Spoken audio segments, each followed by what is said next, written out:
अपने बाबा को ना बताना हो ना, अपने भक्त को बता दे। क्या सोच रहे हो लल्ला? क्या करने वाले हो आप?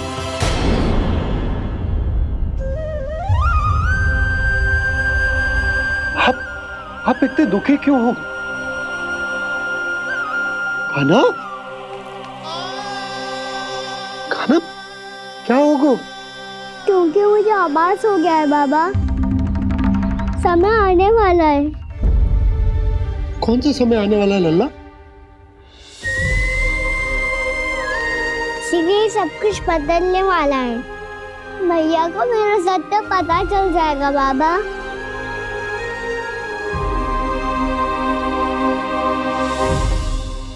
पर लल्ला, इसका काक भुसुंडी और खालिया नाक से क्या संबंध है? ऐसा क्या हुआ था और क्या होने वाला है?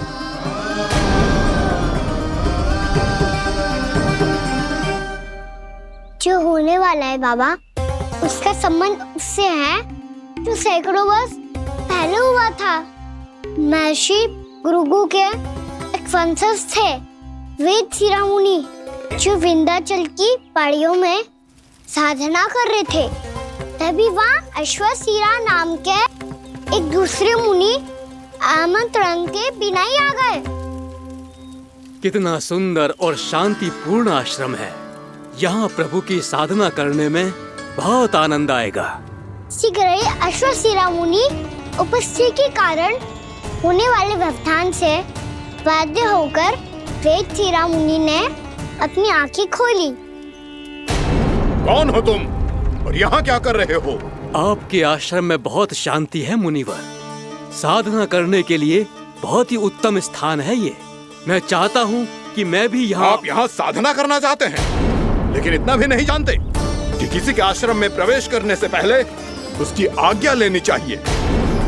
आप ये भी नहीं जानते कि यदि कोई यज्ञ कर रहा हो तो बिना अनुमति के वहाँ प्रवेश करने से उसकी यज्ञ साधना भंग हो सकती है। आप क्या साधना करेंगे मुनि? आप तो साधना के योग्य ही नहीं हैं। इतना अपमान! एक मुनि के मुख से इतने कड़वे शब्द शोभा नहीं देते। मैं तुम्हें श्राप देता हूँ, जितनी विषैली तुम्हारी जिह्वा है उतने ही विषैले सर्प बन जाओ तुम। और ऐसा सर्प जो सांस भी ले तो निकट का वातावरण दूषित हो जाए। तुम्हारे इस दुस्साहस के लिए मैं तुम्हें श्राप देता हूँ कि तुम अभी इसी क्षण कौवा बन जाओ, और ऐसा कौवा जो कांव कांव करके अनर्गल प्रलाप करता रहे।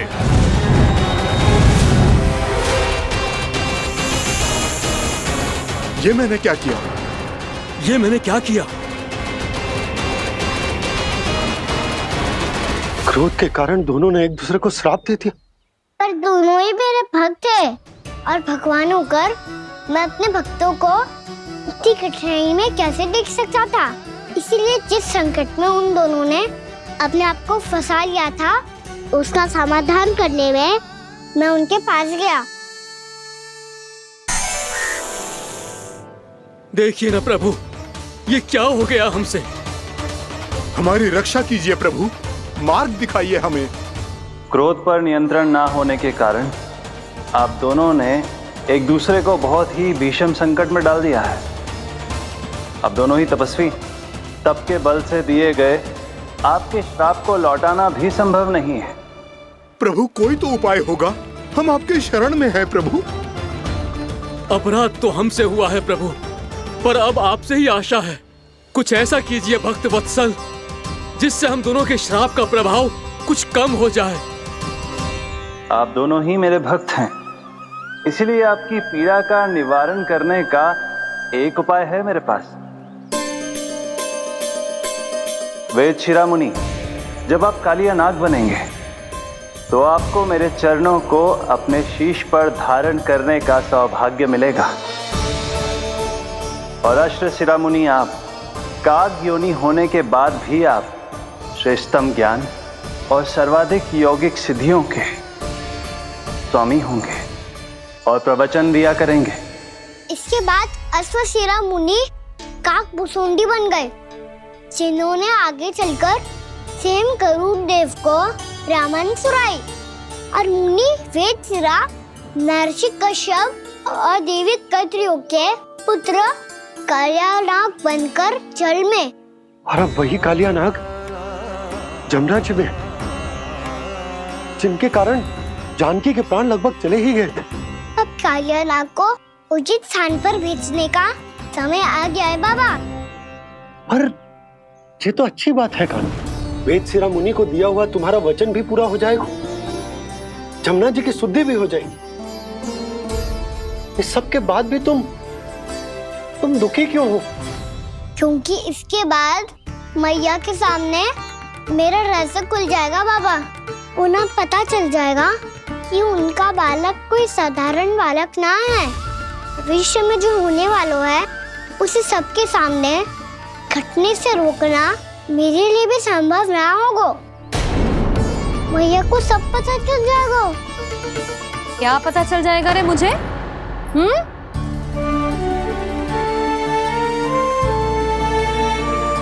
यही कि सबसे अधिक प्रेम मैं आपसे ही करता हूँ। अब बस भी कर, चलो भोजन के लिए बुलाने आई थी तुम दोनों को। भूखा थोड़े ना रहने दूंगी अपने लल्ला को, मेरा लल्ला दुर्बल हो जाएगा ना। आप खिलाओगे तो ही खाऊंगा। हाँ ठीक है, मैं ही खिलाऊंगी। अब चल, आओ जी, चल।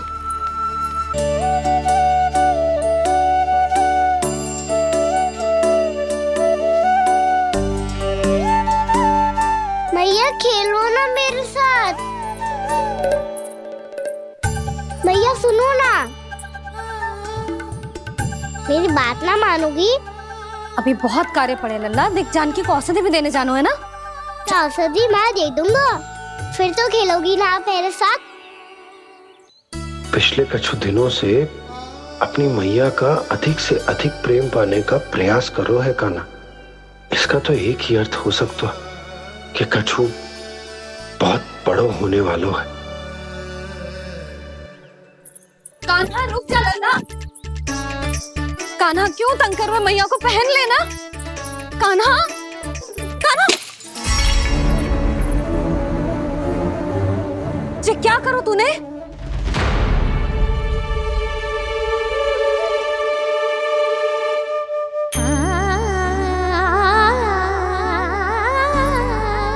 अच्छा ठीक है, अब मुंह लटकाने की आवश्यकता ना है।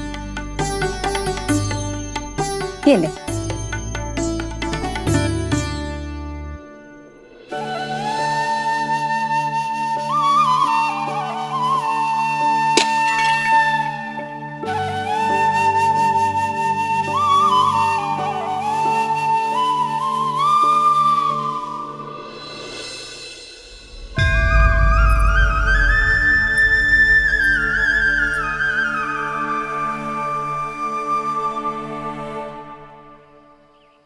तंग करे मैया को खिजाए, खेले रूठे मनाए।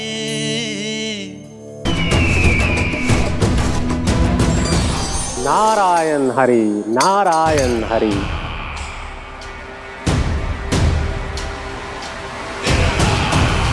प्रणाम देवर्षि। किस योजना में कितना लाभ है और कितनी हानि, ये आंकलन करते करते थक गए होंगे मथुरा नरेश। देवर्षि, आज मेरा ध्यान कैसे आ गया आपको? आप तो सदैव ही मेरे ध्यान में रहते हैं महाराज कंस। सत्य तो ये है कि मथुरा में जो भी हो रहा है मुझसे छिपा हुआ नहीं है। मैं जानता हूं कि आप किसी भी असुर को वृंदावन क्यों ना भेजें, और वो असुर कितना भी शक्तिशाली क्यों ना हो, कृष्ण का सामना नहीं कर पाता। या तो पराजय स्वीकार करके आपके पास लौट आता है, या तो फिर वीर गति को प्राप्त हो जाता है।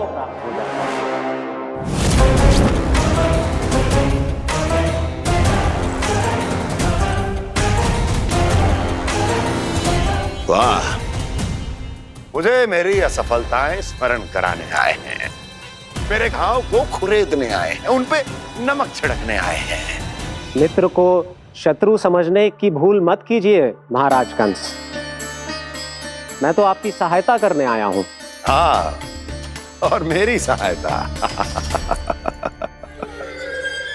कृष्ण विष्णु अवतार है, आप विष्णु के भक्त हैं। मैं हूं विष्णु द्रोही, फिर भी तो आपके आराध्य को हानि पहुंचाना चाहता है, उसकी सहायता करना चाहते हैं आप। क्या आप निश्चित रूप से कह सकते हैं कि आप ब्रह्मांड के सभी नियमों को अच्छी तरह समझते हैं? अवश्य। आपके लिए बस इतना ही जानना पर्याप्त होगा कि मैं जो कुछ भी कर रहा हूं उसके लिए मेरे व्यक्तिगत कारण हैं। मैं तो बस आपके हित में पिछली बार की तरह एक सुझाव लेके आया था, पर यदि आप मेरा सुझाव सुनना भी नहीं चाहते तो आपकी इच्छा। नारायण हरि, नारायण हरि। कारण चाहे जो हो, इनके पिछले सुझाव के कारण ही आज मेरे शत्रुओं की संख्या कम है।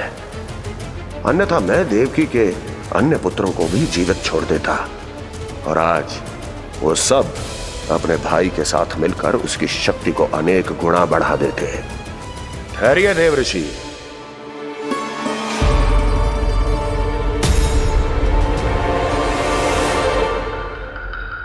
बताइए, क्या सुझाव है आपके पास? मेरे सुझाव का नाम है कालिया नाग।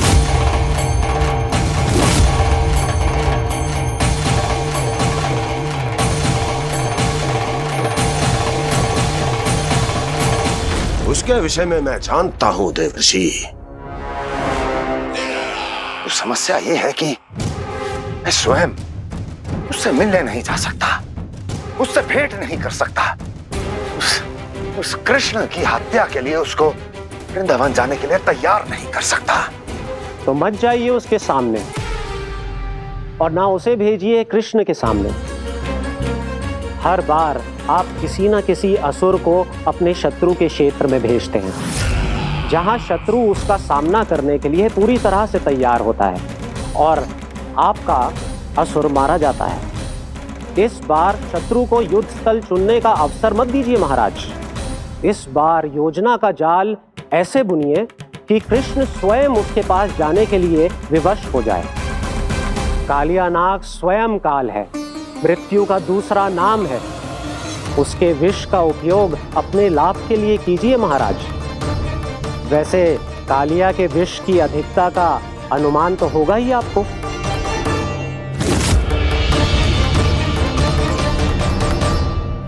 एक बार जो उसके क्षेत्र में पहुंच गया, फिर उसके विष से बचना असंभव है। उचित सुझाव है देवर्षि, उचित सुझाव है। देवर्षि, उस छलिया विष्णु की भक्ति करते करते आप भी उसके रंग ढंग सीख गए हैं। उचित है, उचित है।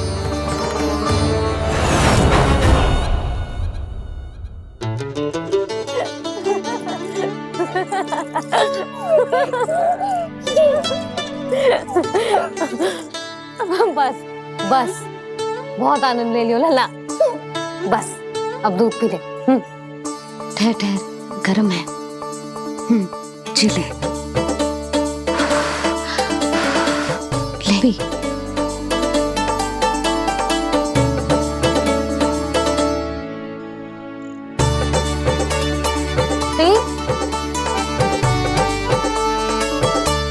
मैं ना होती तो ना जाने क्या हो तो तेरा। अपने आप दूध भी ना पी सकते है, भावला कहीं का। आपकी इस प्रेम के लिए तो मैं धरती पे आया हूँ मैया। मैं भी यही सोच रहा हूँ यशोदा कि तुम ना होती तो मेरा क्या होता।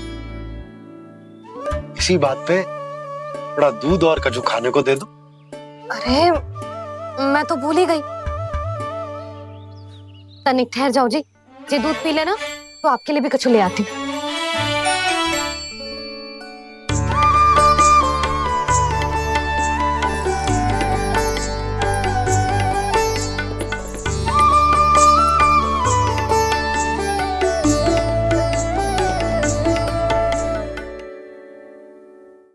प्रणाम महाराज।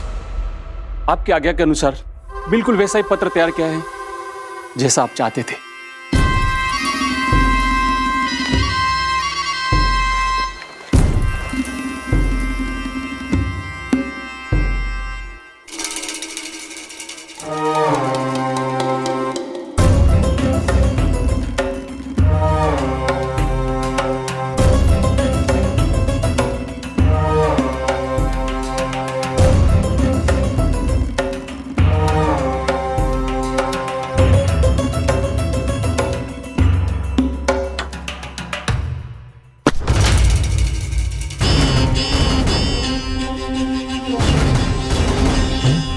कृष्ण जन्म से लेकर आज तक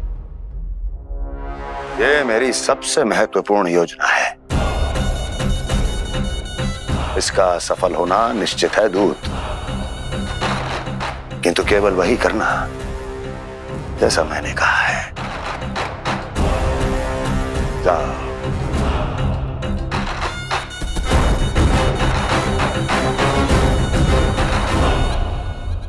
कान्हा,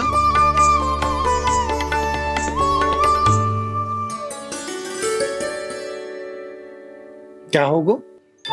बाबा, मैं चाहता हूँ कि मैया की स्वमता क्रिस्टल फ्रेम की वर्षा मुझ पे सरते ऐसे होते रहे।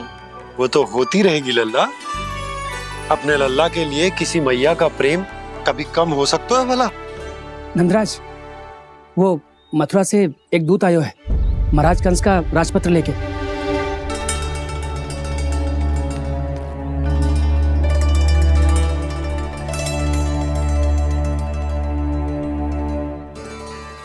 कान्हा, अब क्या करने वाला है? तेरे बाबा कहाँ गए? हाँ? कंस मामा का खेल आरंभ हो गया है, पर मैया वो सब सुनेगी तो व्यर्थ चिंतित हो जाएगी। बस थोड़ा बाहर गया मैया, कछु खा लिया से। बाहर इस समय? मैया, क्या होगा? मैया देखो ना, पीठ पे कछु हो रहा है। मेरा हाथ ना पकड़ो, आप करो ना। दिखा। यहाँ? क्षमा करना मैया, पर अभी बाबा को ही संभालने दो ये सब। कहिए, क्या संदेश लाए हैं आप? नहीं नंदराज, नहीं। महाराज कंस का आदेश है कि ये संदेश सभी गांव वालों के साथ ही पढ़ा जाए। ठीक है, मैं गांव वालों के सामने पढ़ दूंगा, पर मुझे तो दीजिए पढ़ने के लिए। महाराज की आज्ञा का पालन करना आपके लिए भी आवश्यक है नंदराज। सभी गांव वासियों की सभा बुलाइए। बंसी, सभी गांव वालों की सभा बुलाओ। राजपत्र में ऐसा क्या संदेश भेजो है कंस ने? अब मेरे पत्र को पढ़कर सब भौचक के रह जाएंगे। और वो कृष्ण, उस कृष्ण के पांव के नीचे से तो भूमि खिसक जाएगी, आकाश फट पड़ेगा, बिजलियां गिर जाएंगी। प्राप्ति, ओ प्राप्ति, कंस का पत्र। स्वयं को बहुत अधिक शक्तिशाली समझता है ना वो। अब देखता हूं कैसे वो इस महासंकट का सामना करता है। वो कृष्ण, वो अपनी मृत्यु स्वयं चुनेगा या मृत्यु की वेदी पर चढ़ा देगा प्रिय वृंदावन वासियों को।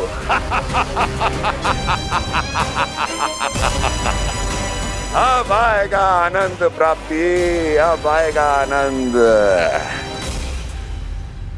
सबको इकट्ठा करवा के ही पढ़वाएगो। अवश्य ही कोई विशेष संदेश दिया होगा कंस ने। मैं भी यही सोच रही हूँ सुलक्षणा जीजी, कछु ना कछु तो विशेष है, पर जे हो क्या सकता है? हाँ, बात तो सही है। ऐसा क्या हो सकता है?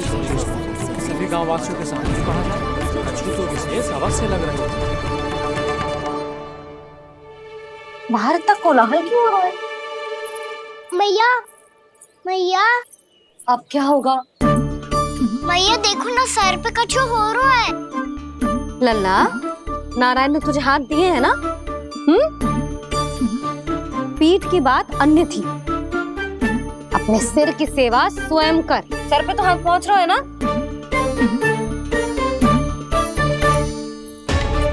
मैया सुनो ना, मैया देखो ना, तीव्र कर कछु हो रहा है। मैया देखो ना, तीव्र कछु हो रहा है।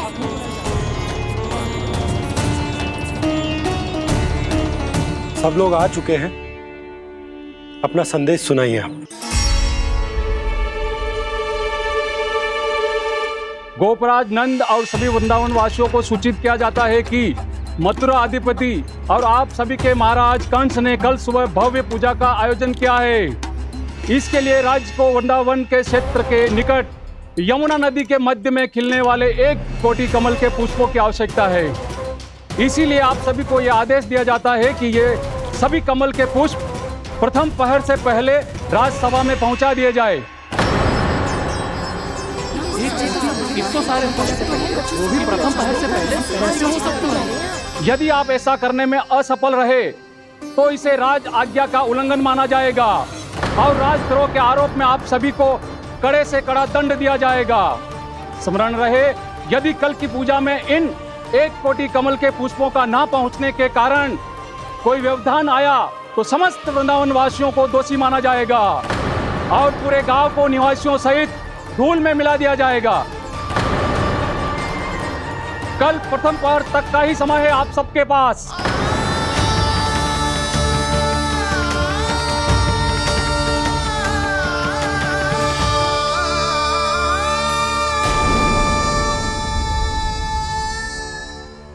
कमल पुष्प, वो भी कल प्रथम प्रहर में?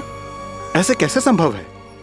और कोई साधारण पुष्प ना, यमुना नदी के मध्य खिलने वाले विशेष कमल के फूल चाहिए उन्हें। लेकिन यमुना नदी में तो कालिया नाग ने विष घोल के रखा है, तो फिर कैसे हो पाएगा? यह संभव है। हमारी मृत्यु का संदेश भेजा राजा कंस ने। सदैव की भांति इस समस्या पर भी गांव के बड़े ही विचार करेंगे। बालकों का यहाँ होना उचित ना है।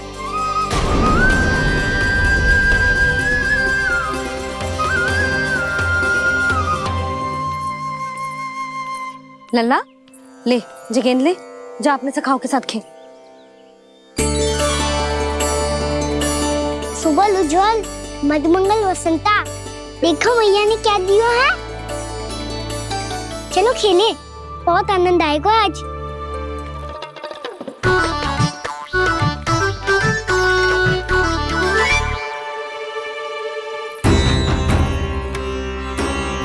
भानु, बंसी, जाओ और शीघ्र ही वो घेरे का कार्य समाप्त करो।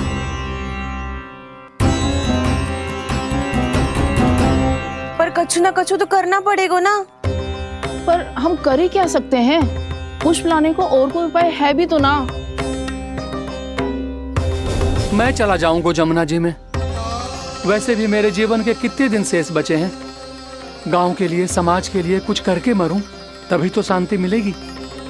ना काका, यदि आप उस विषैले जल में छलांग लगा भी दोगे, किंतु 1 कोटि कमल पुष्प एकत्रित कर पाना आपके लिए संभव ना है। इससे अच्छा है कि मैं चला जाऊं। यदि मैं मर भी गया तो मेरे पीछे रोने वाला कोई ना है। किसी को कहीं जाने की आवश्यकता ना है। गोप नरेश होने के नाते ये मेरा कर्तव्य है कि मैं आप सबकी रक्षा करूं। नंदराज, आपको जाना है तो जाओ। हरिया, काका, भैया सब चले जाओ। लेकिन आपको पता है वहाँ का जल कितना विषैला है। आप लोग एक क्षण भी जीवित नहीं रह पाओगे। फिर कैसे इकट्ठा करेंगे 1 कोटि कमल पुष्प? आप बात तो सही कह रही हैं शांति। उस दुष्ट कंस ने ऐसी मांग रख के हम सबको फंसा दिया। हम में से कोई भी क्यों ना चला जाए और इस संकट का समाधान ना निकले को। कान्हा, बताना कौन सा खेल खेलें? गेंद पकड़ खेलते हैं।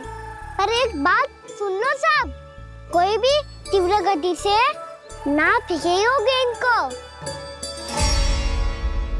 भैया ने फ्रेम बनाई है मेरे लिए। सब तैयार हो?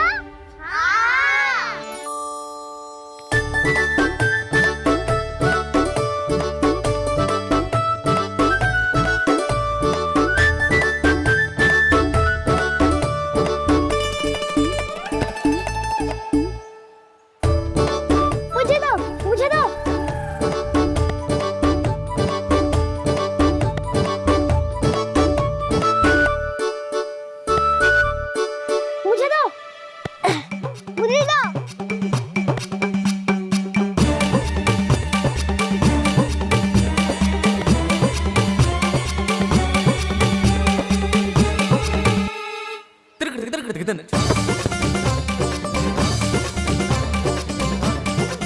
कान्हा, इतनी धीरे से फेंकेगो तो कैसे आनंद आएगा? थोड़ा बल लगा के फेंक। हाँ कान्हा, हम अभी बड़े हो गए हैं, तू अब भी छोटे बालकों की तरह फेंक रहा है।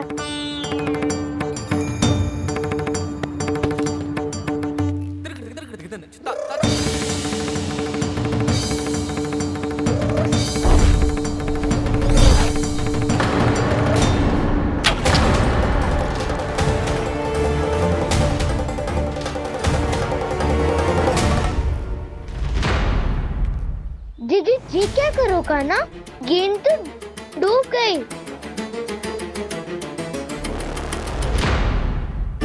अच्छा, तो ये सब इसकी योजना का भाग था ताकि ये कालिया का सामना कर पाए। तुम सबने तो कही थी तीव्र गति से फेंको, देखो सिखवा दी ना मेरी गेम। मुझसे नदी में अब मुझे जाके लानी पड़ेगी। रुक जा कान्हा, रुक जा कान्हा। जी क्या बोल रहे थे कान्हा? इसमें तो बहुत संकट है। कोई भी संकट मेरी मैया का उपहार खोने से बड़ा ना है। बहुत प्रेम से बना के उन्होंने दी थी। हे नारायण, कोई उपाय समझ में ना आ रहा है। मैया, अब कैसे करेंगे हम अपने गांव की रक्षा? कीड़े पड़ेंगे उस दुष्ट को। यदि उसके कारण किसी के प्राण चले गए तो कौन सा फल मिलेगा उसे इस पूजा का? तुम सही कह रही हो यशोदा। हमारे पास कोई और दूसरा विकल्प भी तो ना है। यदि हमने मथुरा की राज आज्ञा का पालन ना किया तो इसका दुष्परिणाम पूरे गांव को भुगतना पड़ेगा।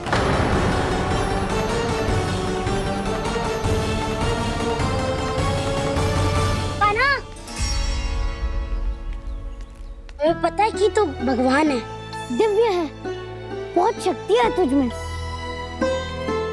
पर फिर भी हम तुझे विषैले जल में ना जाने दे सकते। कुछ होगा तो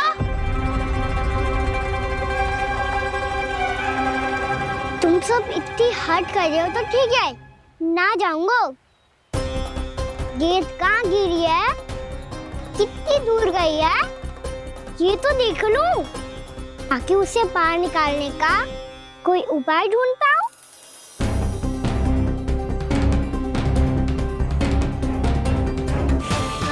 हाँ।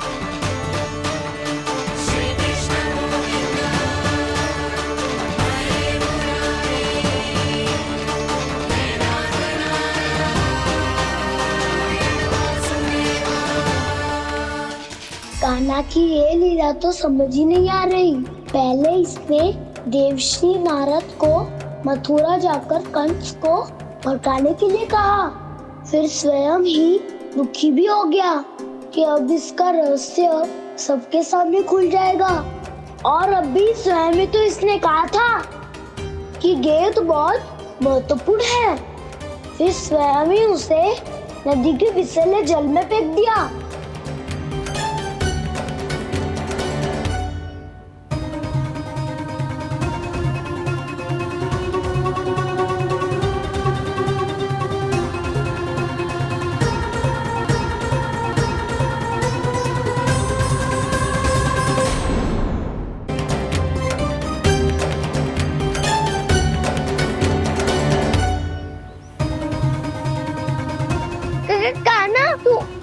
ऊपर क्यों चढ़ रहा है? अरे ऊंचाई से देखूंगा तभी तो गेंद दिखेगी।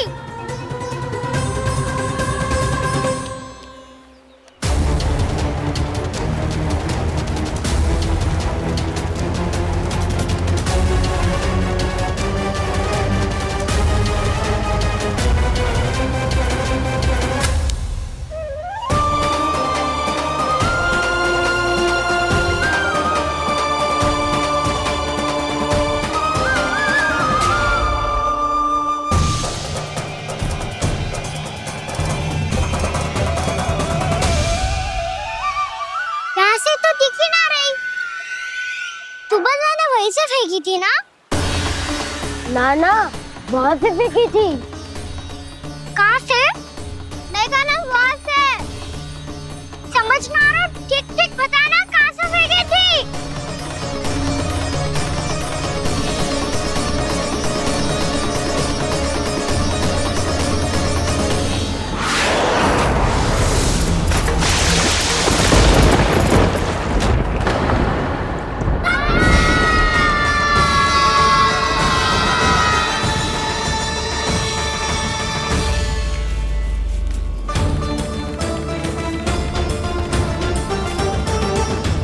कालिया नाग के क्षेत्र में जाकर कोई भी जीवित वापस ना लौट सको।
ये क्या किया माना ने?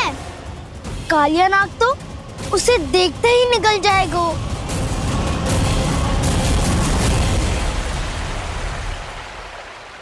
तो आरंभ से अब तक सब कुछ उसकी लीला का ही भाग था।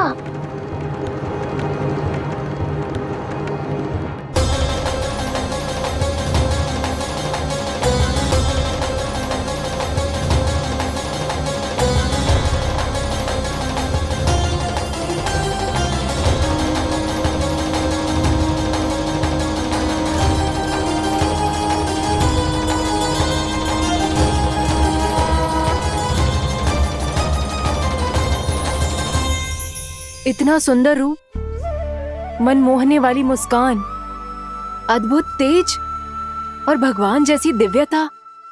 कौन हो तुम? हाँ, तुम्हें देखकर तो हम सब सम्मोहित ही हो गए।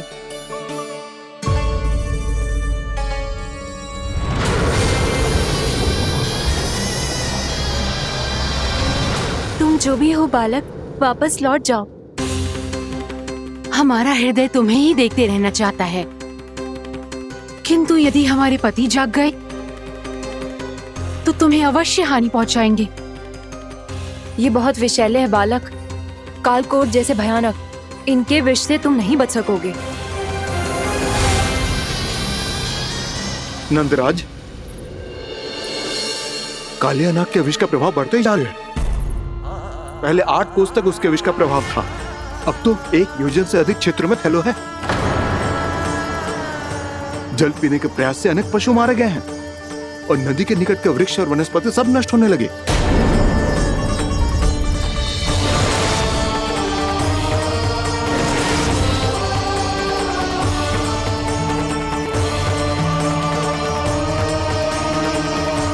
इनके विष की तीव्रता इतनी अधिक है बालक कि इनके संपर्क में आने वाले को तड़पने का भी अवसर नहीं मिलता।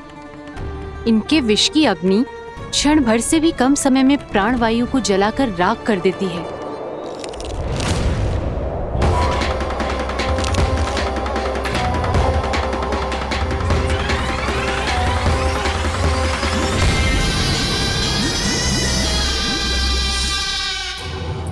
तब तो समस्या और भी गंभीर हो जाएगी। मैंने तो सुनो है कि कालिया नाग कम से कम 2 योजन लंबा है, सैकड़ों फन है उसके।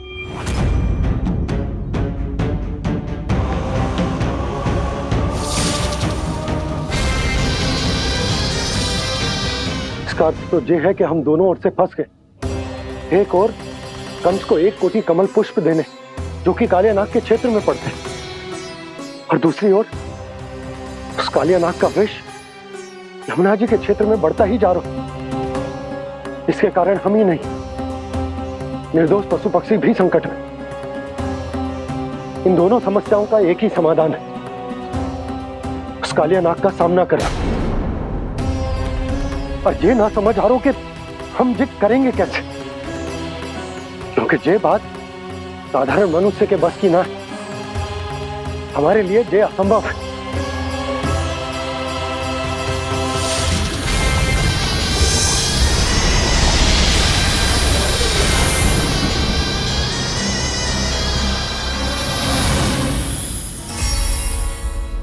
अब तो तुमने अपनी आंखों से भी देख लिया बालक, ये कितने विषैले हैं। नींद में भी विष उगलते हैं। इससे पहले कि तुम्हें कुछ हो जाए, चले जाओ यहाँ से, मान लो हमारी बात। आप सब मुझे जानती भी नहीं और फिर भी मेरी इतनी चिंता कर रही हैं आप। माँ की ममता भेदभाव नहीं जानती। तुम भी किसी के पुत्र हो और हम सब भी माँ हैं।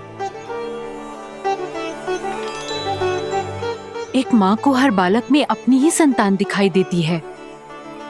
इसलिए हम तुमसे विनती करते हैं, वापस चले जाओ, बचा लो अपने प्राण। मेरी चिंता मत कीजिए, मुझे कुछ नहीं होगा। होगा, अनर्थ होगा यदि ये उठ गए तो।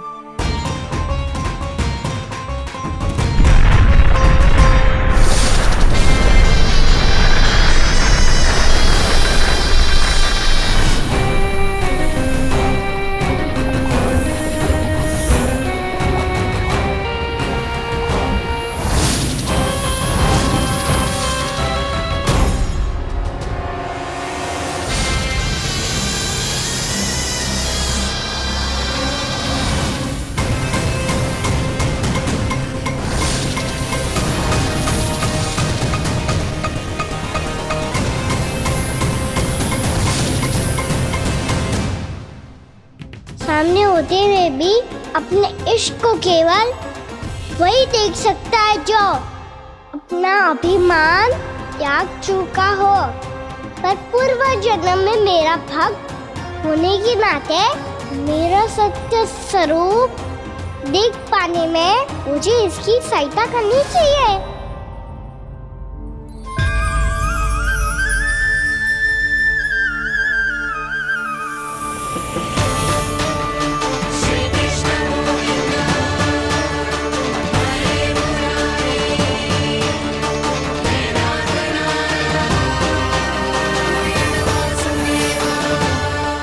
देखो हमारा छोटा सा कान्हा कैसे डट के खड़ा हुआ है। इतने विशालकाय, इतने महाभयंकर सबके सामने।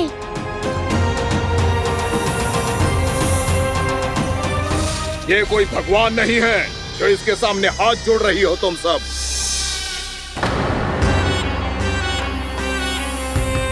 एक सामान्य साधारण बालक है ये, जो ये तक नहीं जानता कि इसके सामने है इसका काल, कालिया।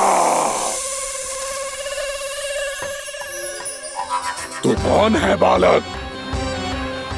मेरे इतने निकट आकर भी तू जीवित कैसे है?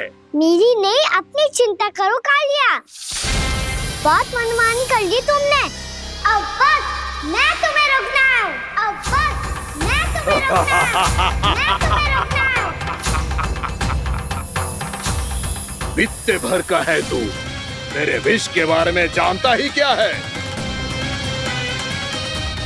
और कहता है मुझे रोकने आया है। किससे? किससे रोकना चाहता है तू मुझे? मुझे क्रोध दिलाने की भूल मत कर बालक। अपनी फुंकार से ही तेरी इस मुस्कुराहट को अंतिम मुस्कुराहट बना सकता हूं मैं। शीघ्र बता, कौन है तू और किसने भेजा है तुझे? तुम्हें आवाज भी है कि अपनी पुकारों से तुम कितना विष भूल चुके हो। पवित्र यमुना नदी को कितना दूषित कर दिया तुमने। और यही नहीं, तुम्हारे कारण निकट के जीव जंतुओं, वृक्ष, वनस्पतियों सबको हानि पहुंच रही है। तो क्या? मुझे उससे क्या? मुझे है आपत्ति है मुझे तुम्हारे इस व्यवहार से, और इसीलिए तुम्हें यहाँ से जाना होगा। यहाँ से जाना होगा।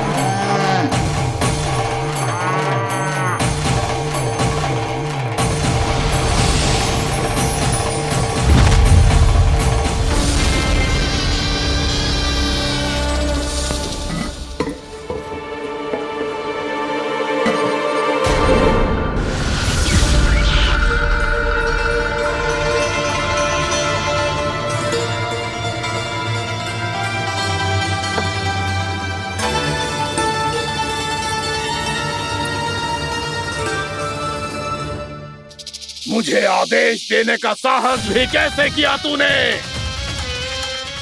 इस क्षेत्र को मैंने अपना राज्य बनाया है, मेरा परिवार रहता है यहाँ, और तू मुझे यहाँ से जाने के लिए कह रहा है? हाँ, क्योंकि तुम्हारे यहाँ रहने के कारण अन्य जीवों को हानि हो रही है और मैं ऐसा नहीं होने दे सकता। मैं तो बस वही कर रहा हूँ जो एक सर्प का स्वभाव है। विष फैलाना स्वाभाविक है मेरे लिए, इसलिए मुझे चुनौती मत दे बालक। चुनौती तो मैं दे चुका हूँ कालिया। अब तो बस तुम्हें स्वीकार करनी है।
मैं भी चेतावनी दे रहा हूँ, यहाँ से चले जाओ। अपनी भूल को पहचानो कालिया, तुम जो कर रहे हो अनुचित है।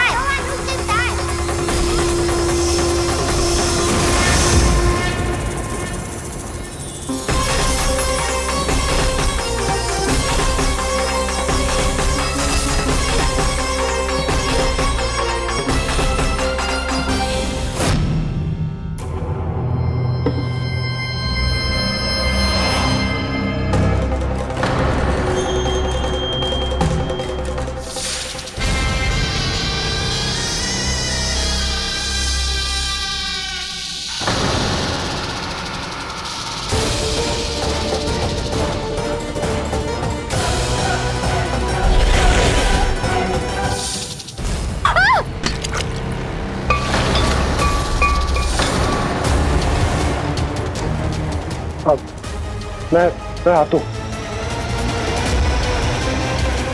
क्या हो गया सुधा? मुझे आवाज हो रहा है जी, कछु ना कछु गड़बड़ है। यशोदा, जो समस्या हमारे सामने है, हम सभी उसका समाधान खोजने में जुटे। तो तुम विश्वास करो, मैं कोई ना कोई समाधान अवश्य ढूंढ लूंगा। हम कैसे भी करके वो कमल के पुष्प उस कंस तक पहुंचा देंगे। नाना, समस्या उससे कहीं अधिक है, उससे कहीं अधिक बड़ी, उससे कहीं अधिक भयानक है।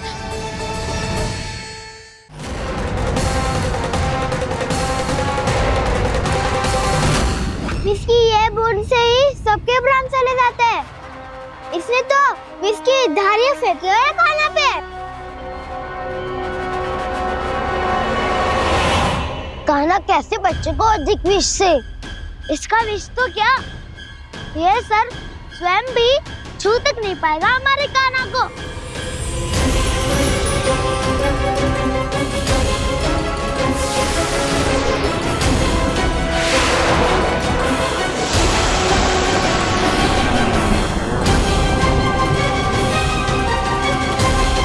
तुम्हारे सखा को, मेरे भाई को कोई हानि नहीं पहुंचा पाएगा। ये कान्हा का सत्य चाहे जो हो बलराम, पर अभी तो जो एक बालक ही है ना।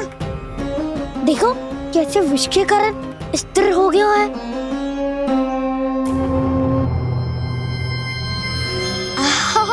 हाँ, सर्फ ने कितनी आसानी से अपनी पूंछ से बांध लिया है। मुझे यहाँ से भगाना चाहता था ना तू? अब मैं तुझे दिखाऊंगा अपना सामर्थ्य। ये मूर्ख किसे बांधना चाहता है अपनी पूंछ में? उन्हें जिनका विस्तार सारे ब्रह्मांड में है, या उन्हें जो स्वयं अनंत है? पर देवराज, प्रभु ऐसा करने ही क्यों दे रहे हैं कालिया को? आप सब भूल रहे हैं देवगण। कालिया पूर्व जन्म में प्रभु का बहुत बड़ा भक्त था। उसी भक्ति का फल मिल रहा है अब इसे। वैसे भी भक्तों के मन का भाव सबल हो तो भगवान तो सहज ही बंध जाते हैं।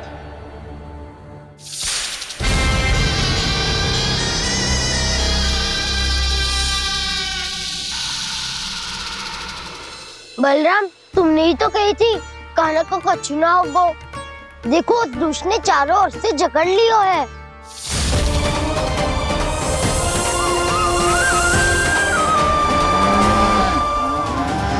ये क्या कह रही हो तुम? सुधा जी, क्या हुआ? घबरा क्यों रही हो आप?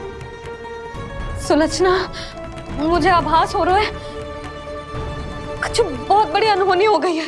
नंदराज, नंदराज, नंदराज!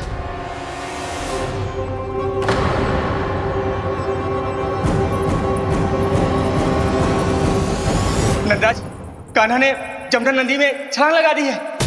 कान्हा ने जमना नदी में छलांग लगा दी है। कान्हा ने जमना नदी में छलांग लगा दी है। कान्हा जमना में कूद गया है। मुझे लगा था आज कछु गड़बड़ होने वाली है। मुझे आज कान्हा को ना जाने देना चाहिए था।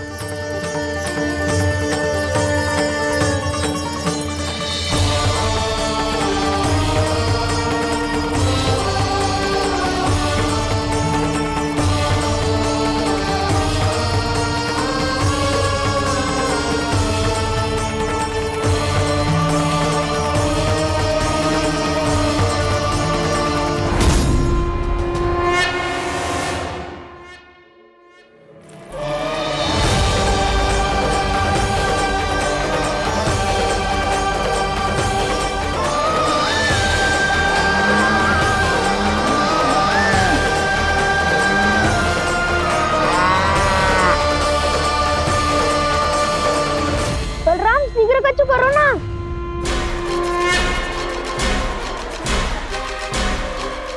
कछु भी करो पर कान्हा को बचाओ। नाग बहुत भयंकर है। कान्हा अकेले ना संभाल पाएगा इसे।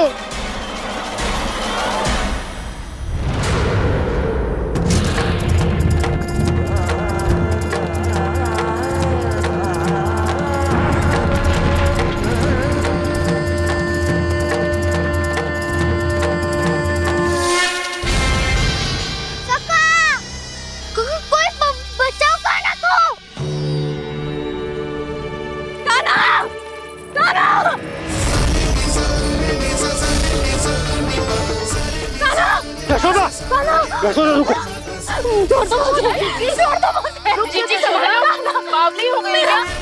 जीजी संभालो। कान्हा, कान्हा।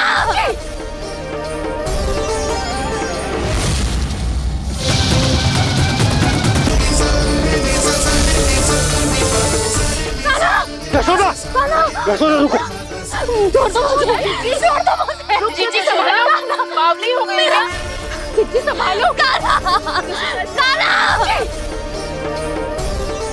देखो अब कैसे तुम्हारे अस्थियों को तोड़कर छोटे छोटे टुकड़ों में बदल दूंगा मैं।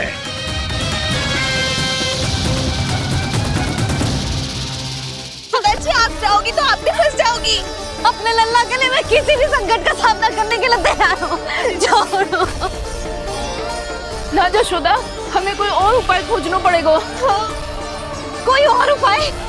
आप देख ना रही मेरा कान्हा किस दशा में है। कान्हा मैया के वश में नहीं है, नहीं तो ये अपने लल्ला के लिए साक्षात काल का भी सामना कर ले। ये तो केवल कालिया नाग है। हे नागराज, आप मेरे प्राण ले लो पर कान्हा को छोड़ दो। ना नागराज, आप मेरे प्राण ले लो, मैं विरोध भी ना करूंगी। ना नागराज, आप मुझे मार दो पर मेरे कान्हा को छोड़ दो। ना ना ना ना नागराज, मेरे प्राण ले लो। हमारे कान्हा से क्या शत्रुता है आपकी? प्रभु के लिए जो प्रेम यशोदा मैया के हृदय में है वही इन सभी गोपियों के हृदय में भी है।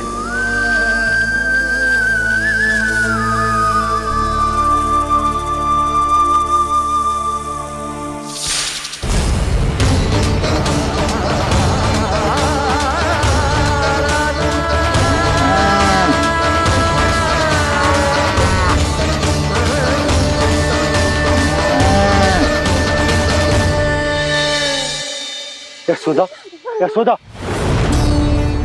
देखो इन गोपियों को, इन गैयाओं को, इन सब के मन में भी तुम्हारी भांति ही ममता भरी हुई। वो सब भी कान्हा से उतना ही प्रेम और स्नेह करती है, उतनी ही ममता से भरी हुई है जितनी कि तुम। तो तुम ही सोचो, जिसके साथ इतनी ममता और इतना स्नेह, इतना प्रेम, उसका कोई क्या कर सकता है?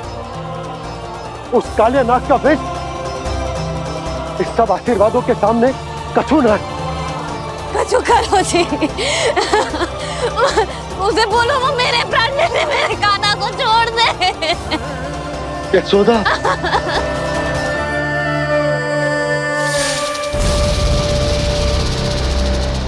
केवल इन्हीं में नहीं देवराज, नाग पत्नियों के हृदय में भी ममता का वही प्रेम उमड़ रहा है।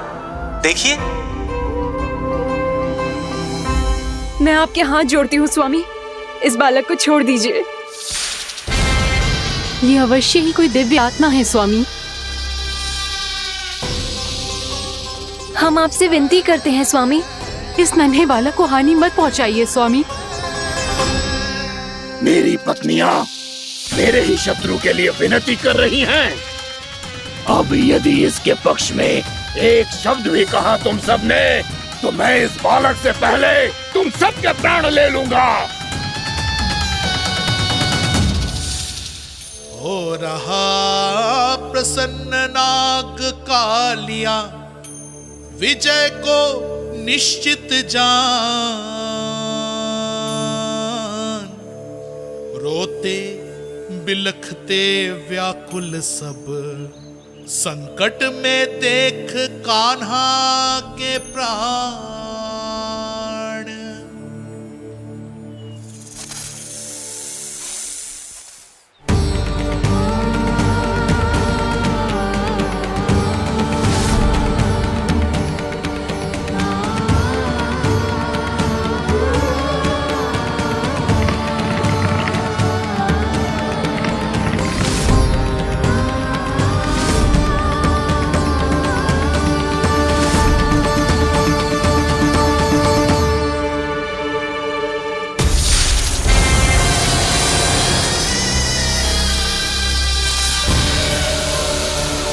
कुछ करो जी, मेरे लल्ला को बचा लो, कोई तो कुछ करो। जीजी, संभालो जी सुना। यशोदा, यशोदा तुम शांत हो जाओ, मैं कान्हा को वापस लेकर आऊंगा, मैं रक्षा करूंगा उसकी। ना नंदराज, नंदराज नहीं। कम से कम आप तो समझो नंदराज, कालिया के पास आप जाओगे तो आप भी फंस जाओगे।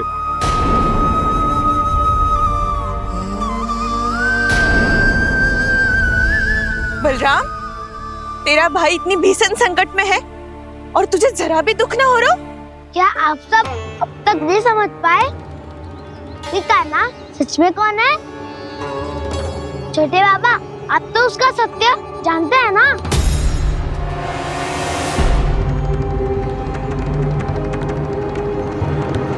मानता हूँ कि आप सब कान्हा के रहस्य के बारे में नहीं जानते, पर क्या उसके जन्म से आज तक घटी एक से बढ़कर एक विचित्र घटनाओं को भी भूल गए हैं आप सब? भूल गए हैं कि कैसी पूतना जैसी राक्षसी उसका कुछ बिगाड़ नहीं पाई, कैसे तरनावती जैसा भयानक राक्षस उसे एक खरोच भी नहीं दे पाया था।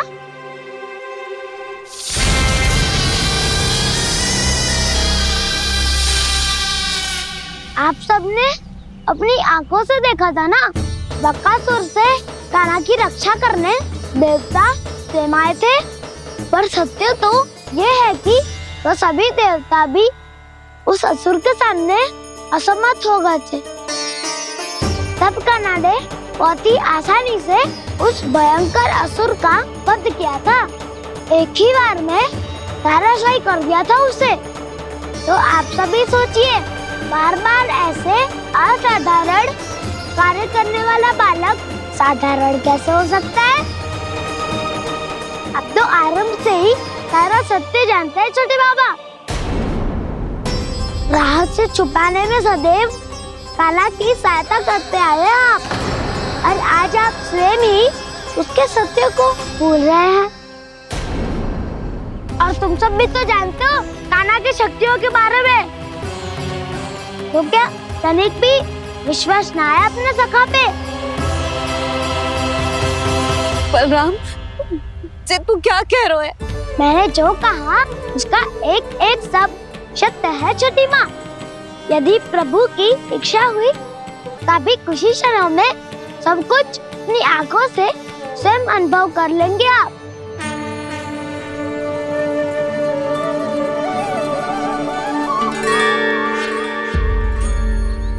शांताकारं भुजगशयनं पद्मनाभं सुरेशं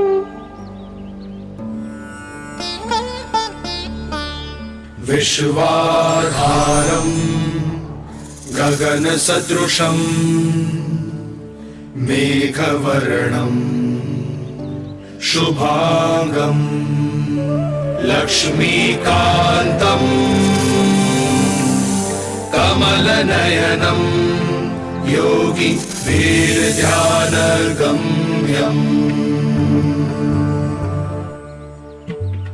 वन्दे विष्णुं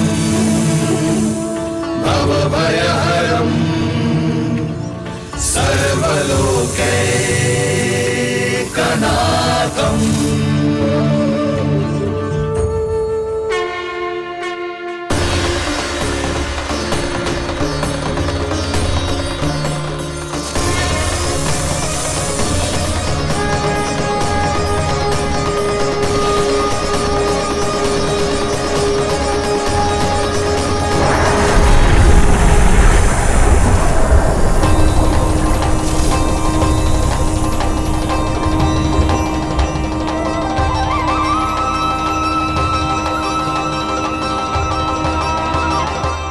तुझे क्या लगता है बालक कि तू मेरी जकड़ से निकल गया तो अब बच जाएगा तू?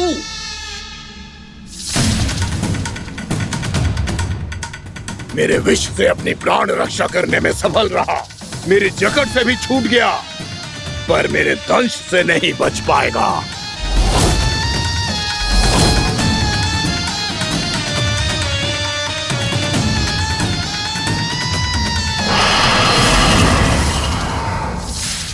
अब भय से भाग रहा है, पर मैं तुझे मृत्यु देकर रहूंगा।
मेरा नन्हा सा कान्हा कितनी देर भाग पाएगा?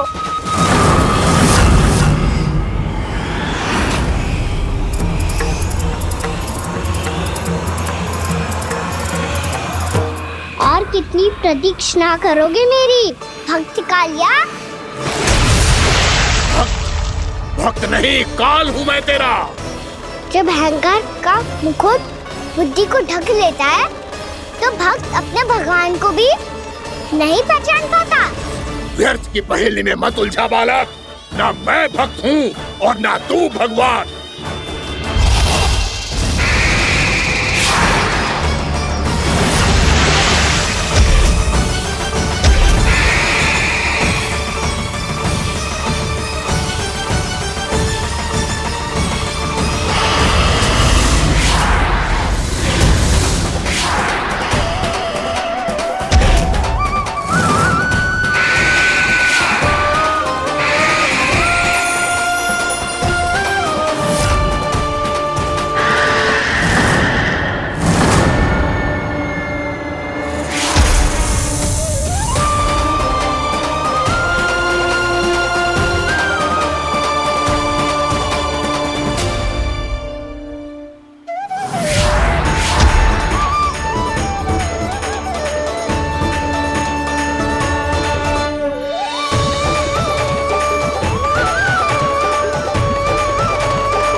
जिसके लिए इतने व्याकुल हो रहे थे, उसे छूकर कालिया नाग का हलाहल जैसा विष भी चरणामृत बन गया है और यमुना जी के जल में फैल चुके विष के प्रभाव को भी नष्ट कर रहा है।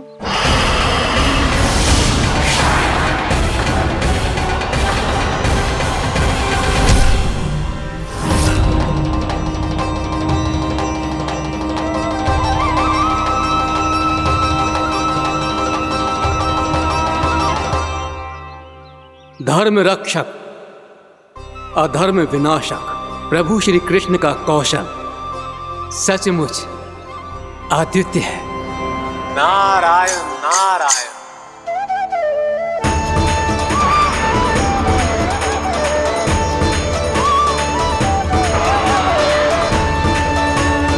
मेरा भार तुम्हारे भीतर के अहंकार का प्रतीक है कालिया। अब तुम्हारा अहंकार, तुम्हारा अभिमान मेरे पाँव के नीचे है और तुम्हारी पूंछ अर्थात तुम्हारे प्राण मेरे हाथ में। अब तुम क्या करोगे भक्त?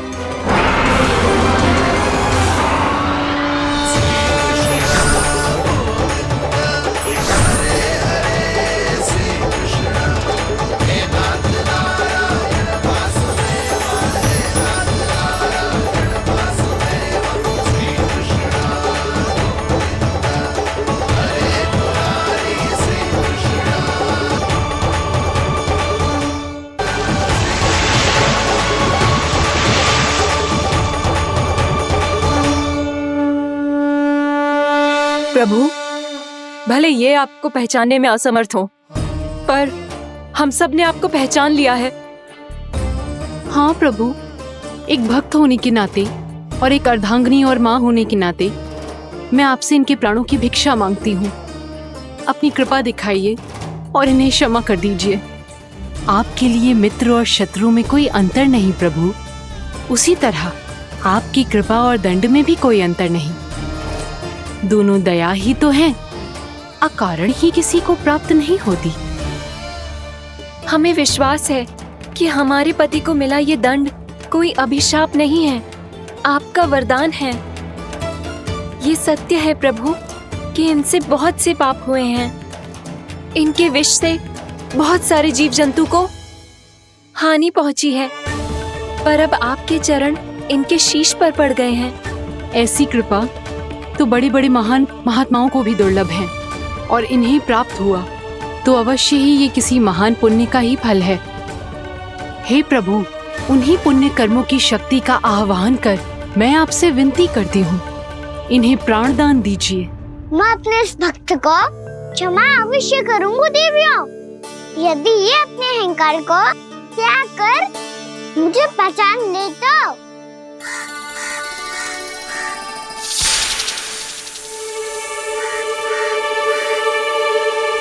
मैं तुम्हें श्राप देता हूँ, जितनी विषैली तुम्हारी जिह्वा है उतने ही विषैले सर्प बन जाओ तुम।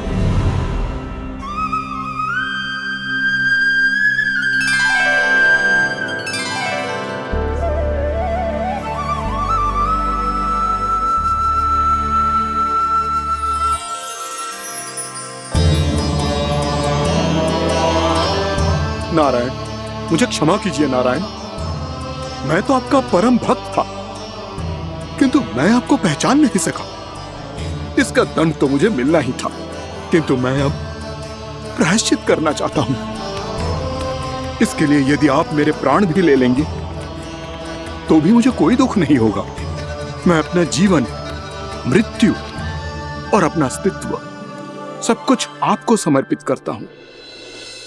मैं तुम्हारे क्रोध के कारण श्राप मिला, जिसे विशाल सर्प के रूप में तुम्हारा जन्म हुआ, और सर्प का तो स्वभाव है विष फैलाना, इसीलिए तुम्हें दंड नहीं दूंगा। मैं सिर्फ सभी अपराधों का पश्चाताप कर लिया, इसीलिए मैं तुम्हें क्षमा करता हूँ कालिया।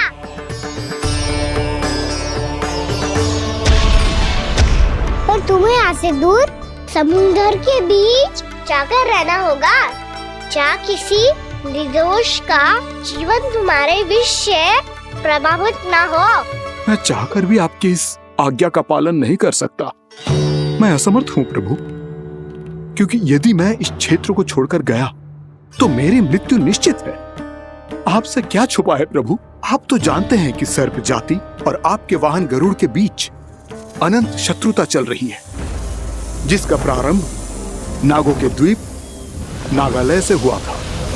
उस द्वीप पर छोटे जीवों को निगल जाने के लिए सर्प थे, और गरुड़ को सर्पों का स्वाद बहुत प्रिय था, इसलिए वो बार बार नागद्वीप जाने लगा था। पर इस कारण पूरी सर्प जाति उससे आतंकित हो गई थी, इसलिए जब भी गरुड़ वहां पहुंचता तो सभी सर्प छिपने लगते। जब गरुड़ को इसका आभास हुआ तो उसे बड़ा क्रोध आया और वो उत्तेजना में भरकर सर्पों का शिकार करने लगा। भूख ना होने पर भी उन्हें मारने लगा। अब सर्पों के प्राण हरना उसके लिए खेल बन गया था। इस भीषण समस्या का समाधान ढूंढने के लिए पूरी सर्प जाति महान सर्प वासुकी के सामने इकट्ठी हुई। हे महान वासुकी, हमारी सहायता कीजिए। नागद्वीप पर गरुड़ ने आतंक मचा दिया है। पहले तो वो हमें अपना भोजन बनाता था, लेकिन अब हम उसके खेल का साधन बन चुके हैं। भूख हो या ना हो, जब तब आकर वो हमारे प्राण हर लेता है। अनुचित हिंसा के इस प्रथा का आरंभ सर्पों ने ही किया है। पहले आप सबने पूरे द्वीप पर अधिकार कर लिया, फिर आहार के साथ साथ आनंद के लिए भी आप सभी ने निर्दोष जीवों की हत्या की। और जब सृष्टि का संतुलन बनाए रखने के लिए गरुड़ आपको अपना आहार बनाने आया, तो आप सब अपने प्राणों की रक्षा के लिए छिपने लगे। तो फिर गरुड़ का उत्तेजित होना तो स्वाभाविक ही था। नागनाथ, जो हमने अन्य जीवों के साथ किया वही अब हमारे साथ हो रहा है, परंतु ये भी तो सृष्टि के संतुलन के विरुद्ध ही है ना? अवश्य है, इसलिए मैं गरुड़ से चर्चा करूंगा। धन्यवाद प्रभु।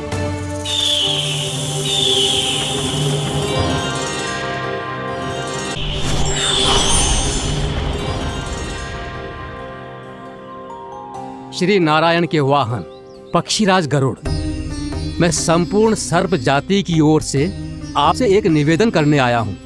कहिए, क्या कहना चाहते हैं आप? हे पक्षीराज, यदि आप हम पर ऐसे ही आक्रमण करते रहे तो शीघ्र ही हमारी प्रजाति समाप्त हो जाएगी।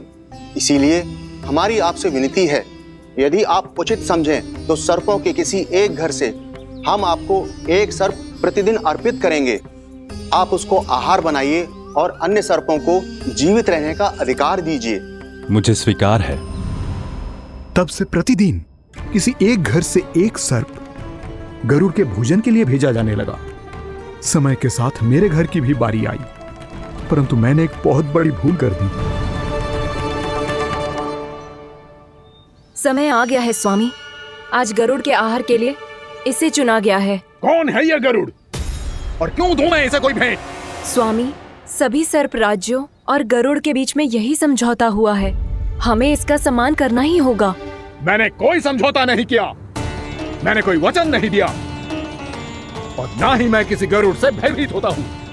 यदि इस राज्य में किसी को सर्पों को अपना आहार बनाने का अधिकार है तो वो केवल मुझे है। अब से गरुड़ को दी जाने वाली हर भेंट मुझे दी जाएगी, महाविषधारी महान नागराज कालिया को। यह और कुछ नहीं, मेरा अभिमान था प्रभु, और यह मेरे इस जन्म की सबसे बड़ी भूल थी, क्योंकि फिर जब गरुड़ को इस बारे में पता चला तो। कालिया, अभिमान में आकर तूने अपने काल को ललकारा है। जिस कालिया के नाम में ही काल छिपा है, तू उसे ललकारने का दुस्साहस कर रहा है गरुड़। स्वयं को भगवान विष्णु का वाहन कहता है तो वाहन का ही कर्म कर। स्मरण रख, इस धरती के सर्वश्रेष्ठ योद्धाओं के लिए भी मैं मृत्यु का दूत हूँ। विनाश काले विपरीत बुद्धि। तुझ जैसे मूर्ख सदा इस युक्ति को सार्थक करते आए हैं। अपने विनाश को आमंत्रण किया है तो अब भोग।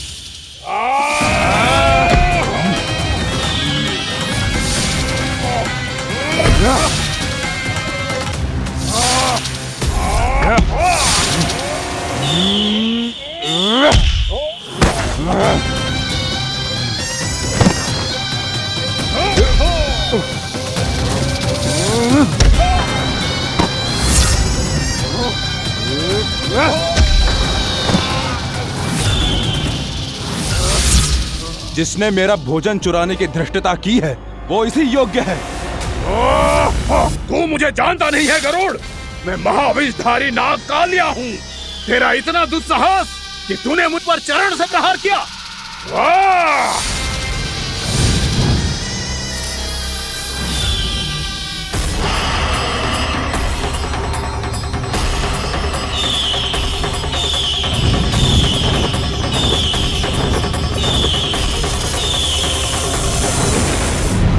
मैं अपने अभिमान में भूल गया था कि गरुड़ मुझसे कहीं अधिक शक्तिशाली है।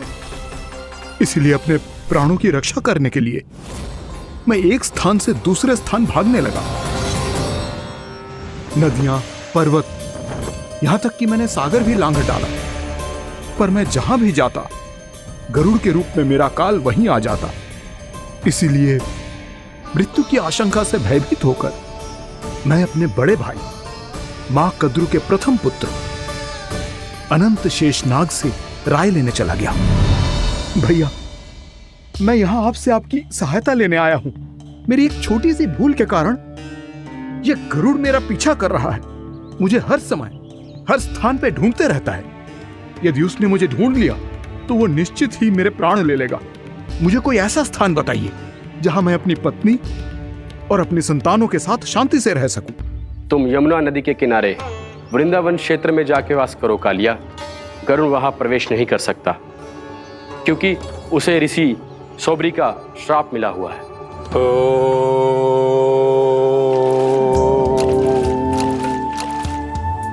ध्यान और तपस्या का नित्य कर्म करते हुए ऋषि के मन में मछलियों के प्रति प्रेम भाव इतना बढ़ गया कि वो भूल गए सभी जीव खाद्य श्रृंखला का भाग होते हैं और मछलियां भी इस नियम की अपवाद नहीं है। उन्हें मछलियों की अटखेली इतनी अच्छी लगने लगी कि वो इस क्षेत्र के मछुआरों को भी मछली पकड़ने की अनुमति नहीं देते थे।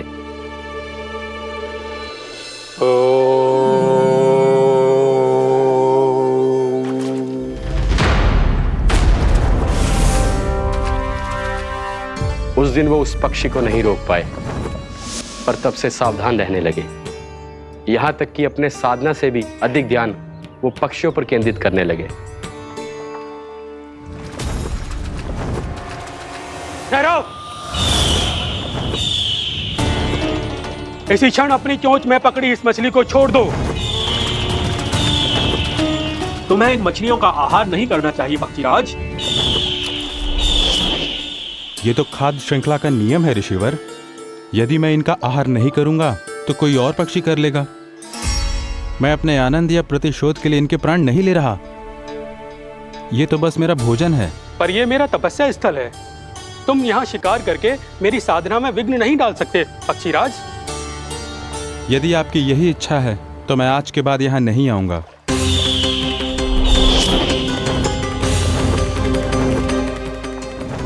पर आज ये मछली मेरे आहार के रूप में पकड़ी जा चुकी है। मैं वचन देता हूँ ऋषिवर, इस स्थान पर यह मेरा अंतिम शिकार होगा।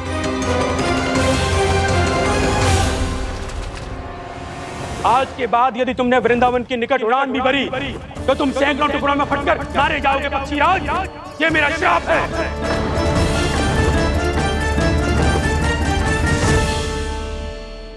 और इसीलिए भैया शेषनाग के सुझाव के अनुसार मैं यहां आ गया। पर अब यदि मैं कहीं और जाऊंगा तो मेरे प्राण नहीं बचेंगे प्रभु। निश्चिंत रहो कालिया, अब से गरुड़ तुम्हें कोई हानि नहीं पहुंचाएगा।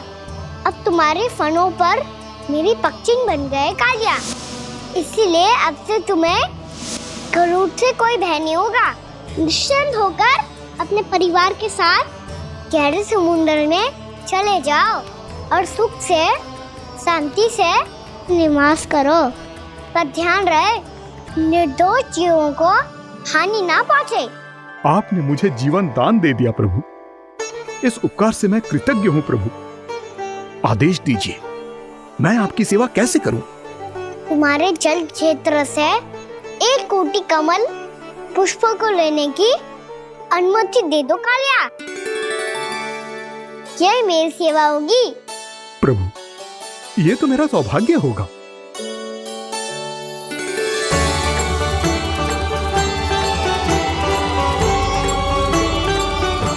एक कोटि के स्थान पर हम 3 कोटि कमल पुष्प ले आए प्रभु। मैं तुम्हारी सेवा भाव से प्रसन्न हुआ कालिया। रमणक द्वीप पर चले जाओ ताकि तुम्हारे कारण फिर कभी किसी निर्दोष जीव को हानि ना पहुंचे और न ही तुम्हारा विष मेरे प्रिय यमुना नदी के जल को दूषित कर पाए। मैं तुम्हें आशीर्वाद देता हूँ।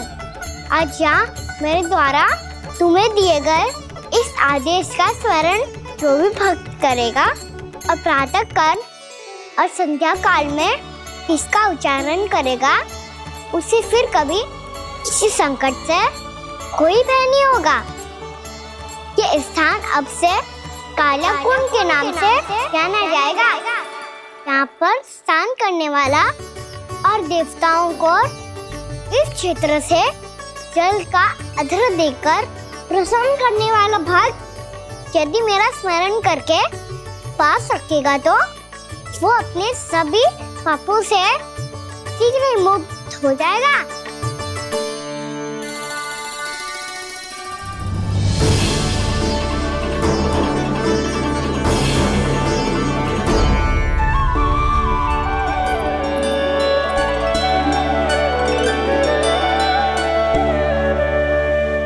कौन है जी भगवान जिसने अभी अभी कालिया जैसे विशाल विस्तर का सामना किया? क्या एक साधारण बालक जो शीत की अधिकता से ठिठुर रहा है? क्या करूं? मैं लल्ला को ममता के आंचल में छुपा लूं या भक्त बनकर प्रभु की लीला देखती रहूं? क्या करूं मैं? कितना ठंडा था जल, बहुत सर्दी लग रही है। सर्दी से तड़पते हुए कैसे देखूं इसे? अभी जाके अपने पल्लू से सुखाती हूँ। हृदय से लगा के स्नेह की आंच दूंगी तो सर्दी पल भर में छूमंतर हो जाएगी।